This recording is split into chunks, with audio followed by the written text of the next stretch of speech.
Hello বন্ধুরা, আজকে 2025 সালে ভৌত বিজ্ঞানে আসা প্রশ্নপত্র নিয়ে আলোচনা করব। বিভাগ খ, প্রথম প্রশ্ন, তেজস্ক্রিয়তার এসআই এককটি লেখো।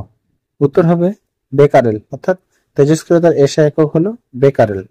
মনে রাখতে হবে সিজিএস একক 20 এবং 1 20 সমান 3.7 × 10⁻10 বেকারেল। দ্বিতীয় প্রশ্ন, ইউরেনিয়াম 92 থেকে একটি বিটা কণা নির্গত হলে পারমাণবিক সংখ্যার কি পরিবর্তন হবে? এখানে ইউরেনিয়ামের পারমাণবিক সংখ্যা কত দিচ্ছে? 92। তাহলে নতুন মৌলটি পারমাণবিক ক্রমাঙ্ক কত হবে সেটা জিজ্ঞাসা করেছে। আমাদের মনে রাখতে হবে কোন তেজস্ক্রিয় মৌলের পরমাণু নিউক্লিয়াস থেকে একটি বিটা কণা নির্গত হলে যে নতুন পরমাণুর সৃষ্টি হয় তার ভর সংখ্যা অপরিবর্তিত থাকে, কিন্তু পরমাণু ক্রমাঙ্ক 1 একক বেড়ে যায়, অর্থাৎ নতুন মৌলের পরমাণু ক্রমাঙ্ক 1 বেশি হবে, সুতরাং পরমাণু ক্রমাঙ্ক কত হবে? 93 হবে।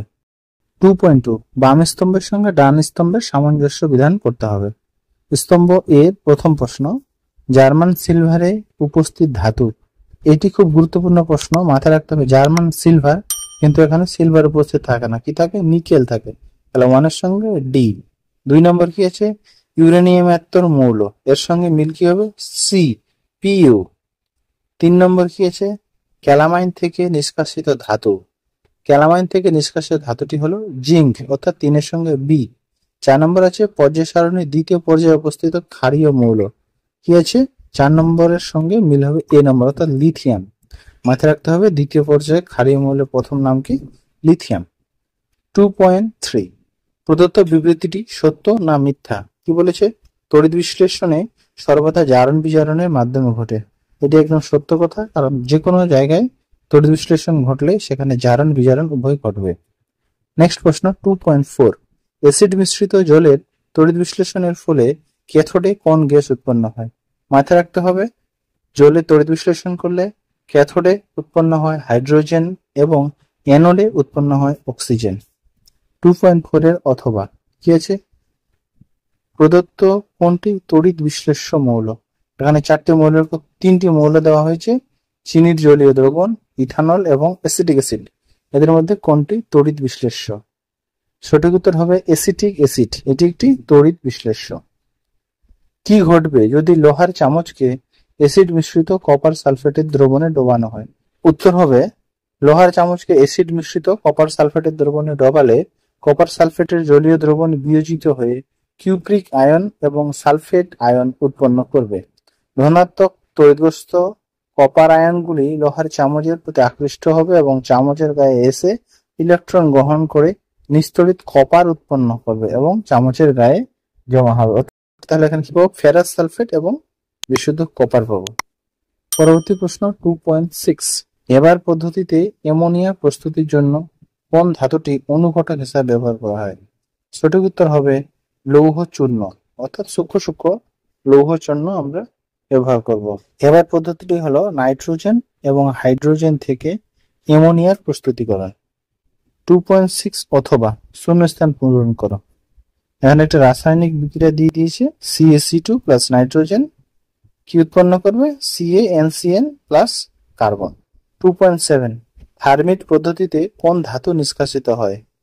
উত্তর, থার্মিট পদ্ধতিতে লোহা, ক্রোমিয়াম, কোবাল্ট, নিকেল, ম্যাঙ্গানিজ প্রভৃতি ধাতুর অক্সাইড থেকে ধাতুগুলি নিষ্কাশন করা হয়।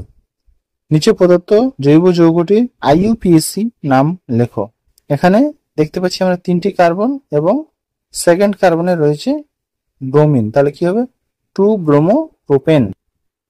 অথবা প্রশ্ন, অবস্থানগত আইসোমারিজম অর্থাৎ সমবায়বতার উদাহরণ দাও। প্রথমে আমরা জেনে নিই সমবায়বতা কাকে বলে।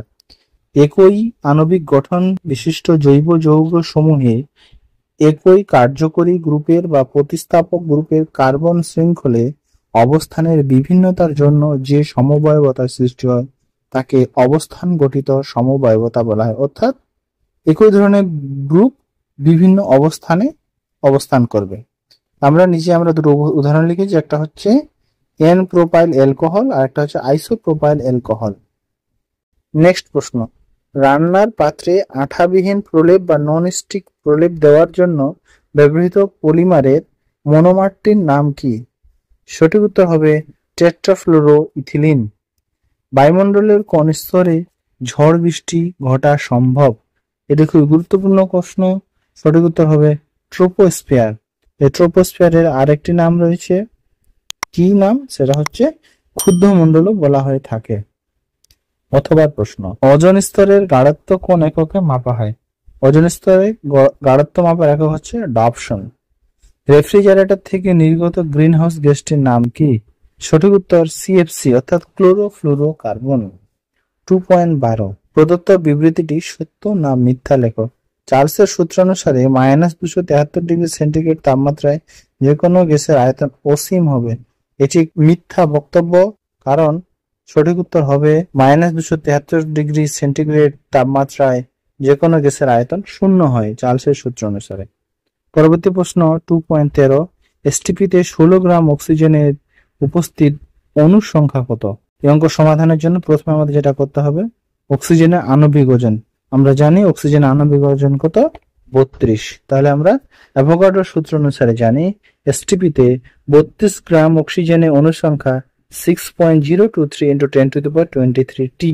অতএব ঐকিক নিয়ম অনুসারে 1 গ্রাম অক্সিজেনে গ্যাসের অণুর সংখ্যা কি হয়ে যাবে? 6.023 × 10⁻23/32।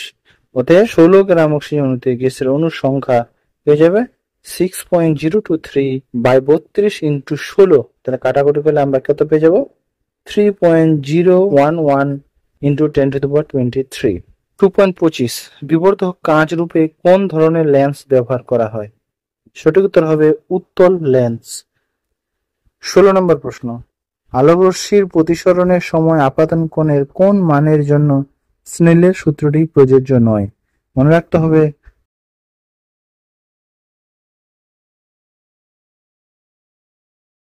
2.27 বর্তমানে তড়িৎ বর্তনীতে ফিউজ তারের পরিবর্তে কি ব্যবহার করা হয়? খুবই গুরুত্বপূর্ণ প্রশ্ন। বর্তমানে তড়িৎ বর্তনীতে ফিউজ তারের পরিবর্তে এমসিবি ইউজ করা হয়, মিনিয়েচার সার্কিট ব্রেকার। পরবর্তী প্রশ্ন 220 ভোল্ট 100 ওয়াট বাল্বের রোধ কত? এটি একটি খুব গুরুত্বপূর্ণ প্রশ্ন। এর সমাধান হবে, আমরা জানি একটি ফর্মুলা জানি, আর রোধ সমান সমান V²/P। ভি মানে হচ্ছে ভোল্ট তড়িৎ প্রবাহ এবং পি মানে হচ্ছে তার ক্ষমতা। অর্থাৎ এখানে দেওয়া হয়েছে তড়িৎ প্রবাহ কত? 220 আর ক্ষমতা কত দিয়েছে? 100।